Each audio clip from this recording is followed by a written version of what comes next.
Bonjour Benoît Lévesque. Bonjour Marie.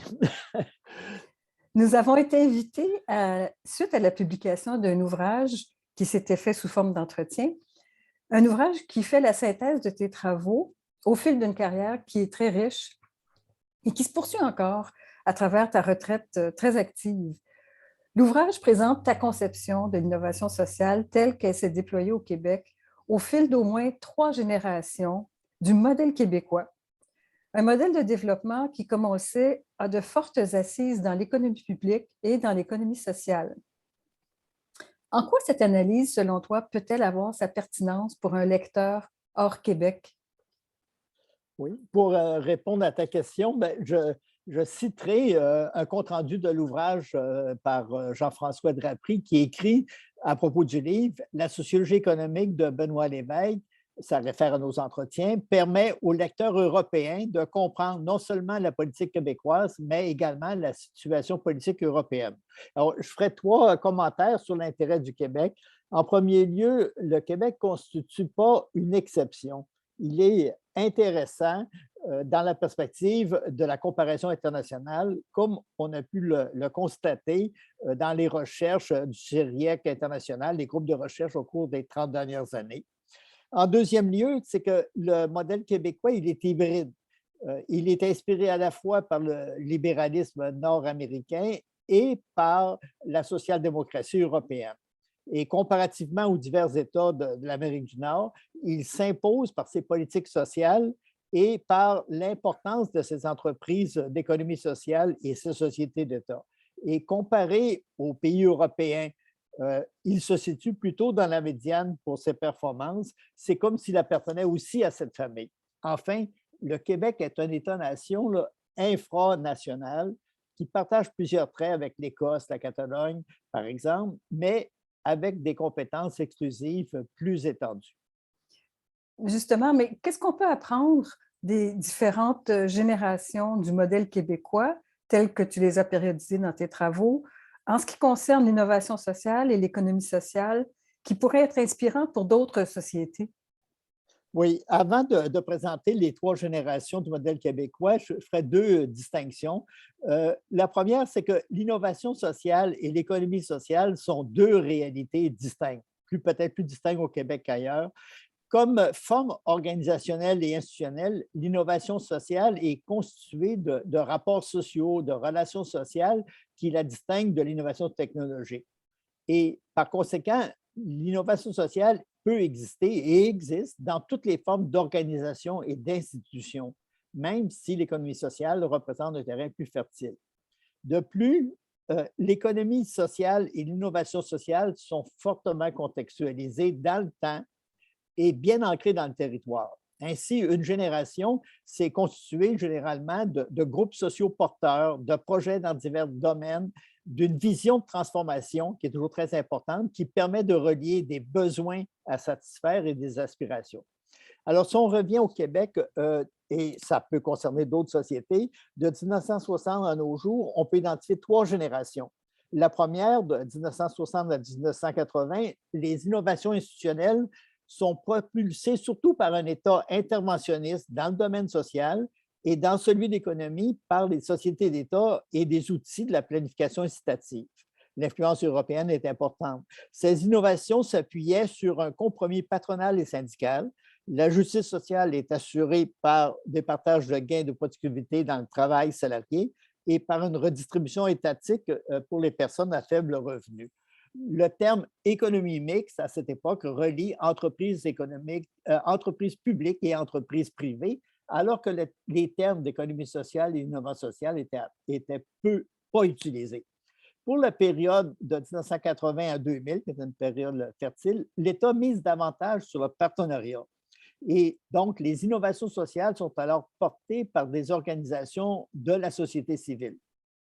Inspirés par le néolibéralisme, les divers États ont tendance à inscrire les associations offrant des services dans une régulation marchande à partir d'appels d'offres.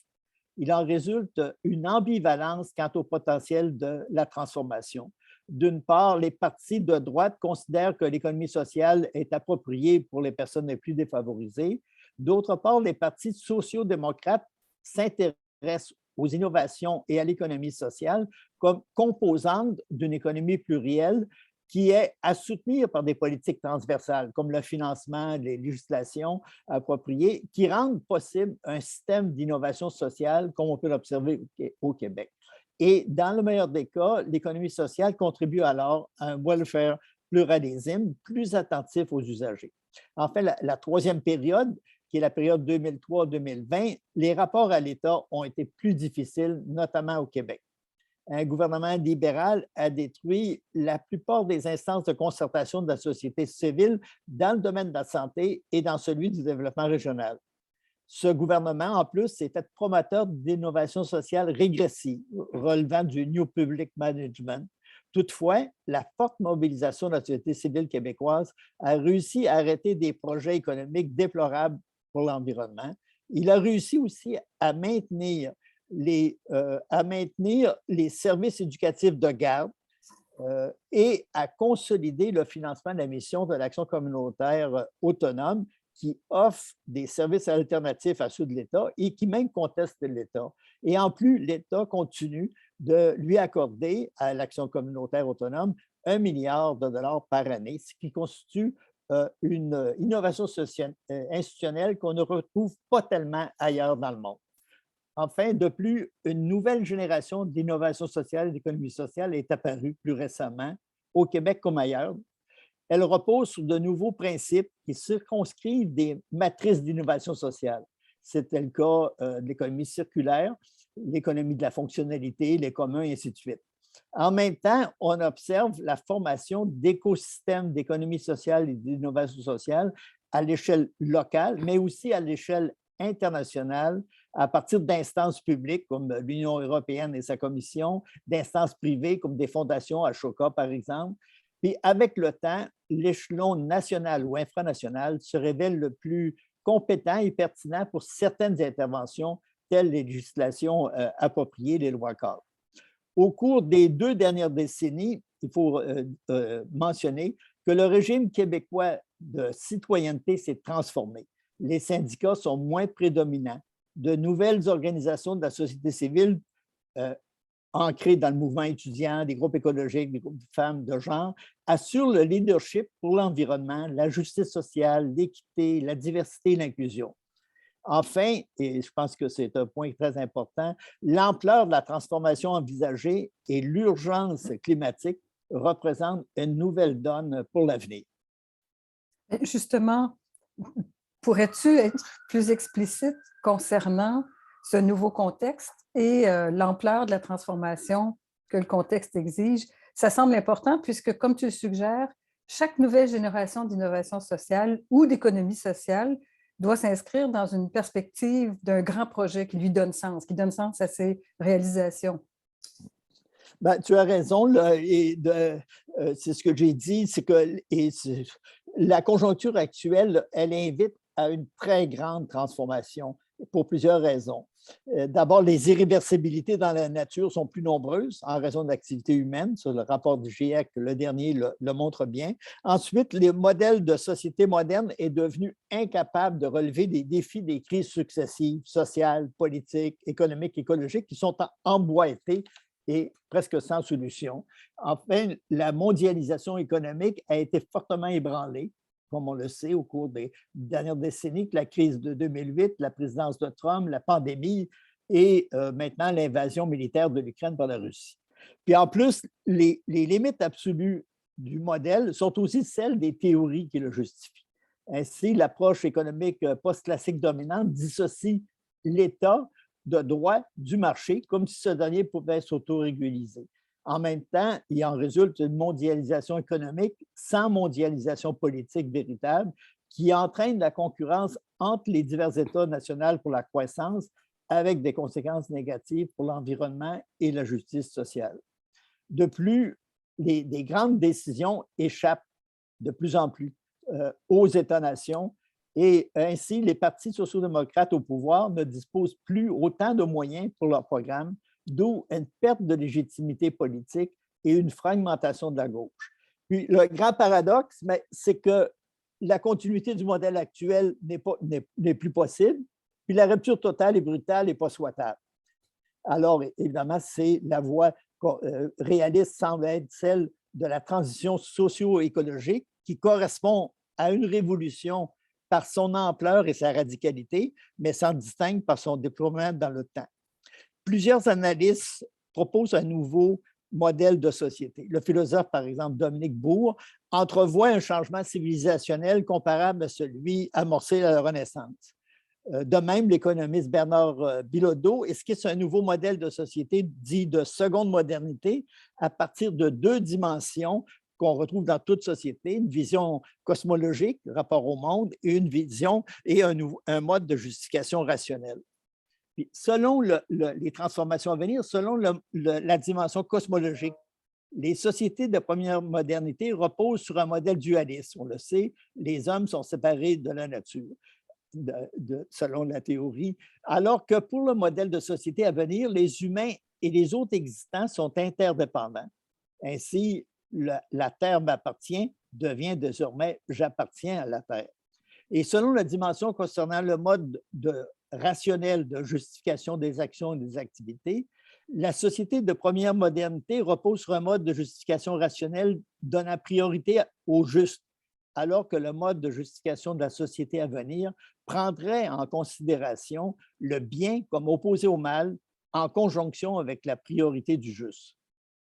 Tout cela n'est pas pure imagination. D'une part, cette vision écologique et la référence au bien s'appuient sur une fresque historique. Et d'autre part, ces deux dimensions sont présentes dans des expérimentations sociales. Cependant, à l'échelle de la société et du monde, une telle proposition soulève des défis presque insurmontables. La prise en considération prioritaire du bien dans le mode de justification présente un défi plus difficile à cerner que celui du changement climatique. Dans les sociétés pluralistes, comment s'entendre collectivement sur la priorité du bien comme mode de justification, alors que ce domaine est circonscrit à partir de convictions et de valeurs très diversifiées et figées? Chercher le fondement de la société dans les religions entraînerait un retour dans le passé et une sortie de la modernité. Auguste Comte, qui a inventé la sociologie, avait proposé une religion de l'humanité, mais sans grand succès. C'est-à-dire inscrire donc les valeurs dans les grands débats, dans les normes, les règles, suppose un investissement considérable dans la réflexibilité, la délibération, la démocratie sous toutes ses formes et la mise en place de mécanismes appropriés. C'est très intéressant, les deux dimensions d'un nouveau modèle de société assurerait donc une rupture par rapport à la première modernité. Mais l'argumentaire que tu fournis m'apparaît à la fois théorique et utopique, entre autres la référence au bien comme mode de justification, en plus de celui de la justice.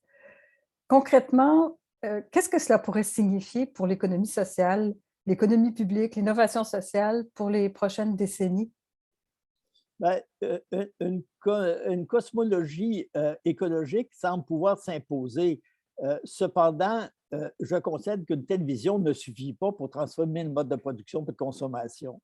Le premier pas est sans doute de bien comprendre pourquoi c'est la bonne chose à faire.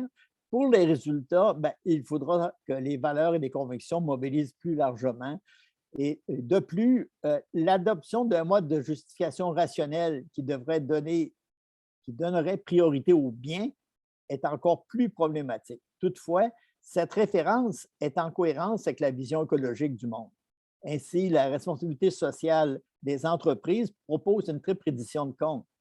Les entreprises publiques s'y soumettent de plus en plus. Par conséquent, la vision écologique et un tel mode de justification peuvent se renforcer mutuellement. Depuis, les deux sont également en cohérence avec d'autres nouvelles tendances moins visibles. Vous l'avez entrevu John Nisbett en 1982 avec son ouvrage Megatrends. Mais quelle serait la contribution de l'économie sociale et des innovations sociales au nouveau modèle de société? Bien, sous cet angle-là, il y a deux façons de répondre. La première façon, c'est d'affirmer que ces deux grandes tendances, celle d'une nouvelle cosmologie puis celle d'une justification qui inclut le juste et le bien, devrait favoriser la reconnaissance de l'économie sociale et l'innovation sociale. Dans les sociétés existantes, l'économie sociale est considérée comme une organisation hors norme, avec son mode de justification qui inclut justement des valeurs, des règles, des principes. Avec le changement de normes et l'inscription dans la transition, l'économie sociale et les innovations sociales pourraient connaître une diffusion qui dépasse radicalement celle qu'ils ont connue jusqu'ici.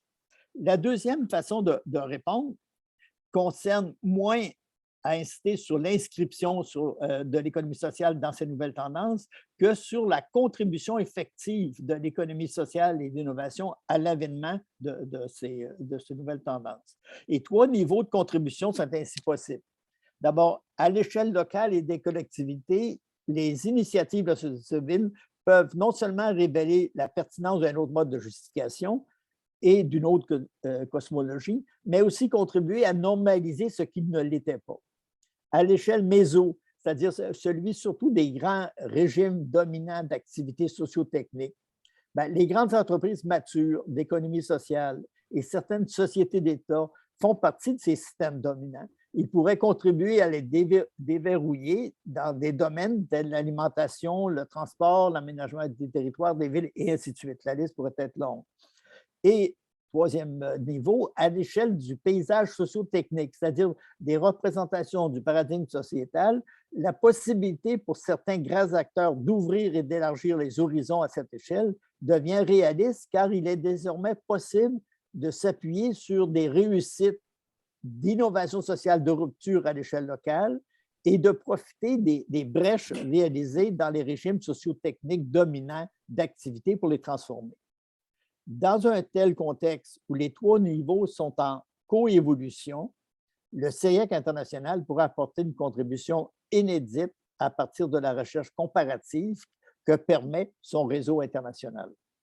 En effet, le CIRIEC pourrait apporter une contribution inédite, comme tu le dis, puisque, on le sait, il réunit des chercheurs et des dirigeants d'entreprises collectives. Il serait donc peut-être plus facile pour un CIRIEC que pour d'autres types d'organisations de croiser des savoirs d'expérience et des connaissances scientifiques et aussi d'en assurer la diffusion, comme tu l'appelles, à cette échelle plus large. En plus, les objets du CIRIEC sont les entreprises d'économie sociale et les entreprises et les services publics. Ça lui permet facilement de mettre en perspective l'intérêt collectif et l'intérêt général. On pense que ça pourrait peut-être donner une impulsion décisive à un processus de transition socio-écologique en offrant des outils, des compétences que d'autres formes d'entreprises, d'autres formes d'organisations ne maîtrisent pas aussi bien. Et puis, on le sait, le CIRIEC, par ses recherches et par ses rencontres internationales comme celle-ci, constitue une sorte de lieu de veille, comme un observatoire international qui pourrait rendre compte d'expérimentation et d'innovation sociale orientées vers de nouveaux modèles de société. Le CIRIEC pourrait ainsi contribuer à ce que tu appelles, c'est-à-dire à accélérer le processus de transition, une accélération bien nécessaire en raison de l'urgence que d'autres et toi-même avez décrite pendant cette conférence. Merci beaucoup, Benoît Lévesque, pour cet entretien et les perspectives audacieuses que tu mets toujours en lumière. Merci. Merci.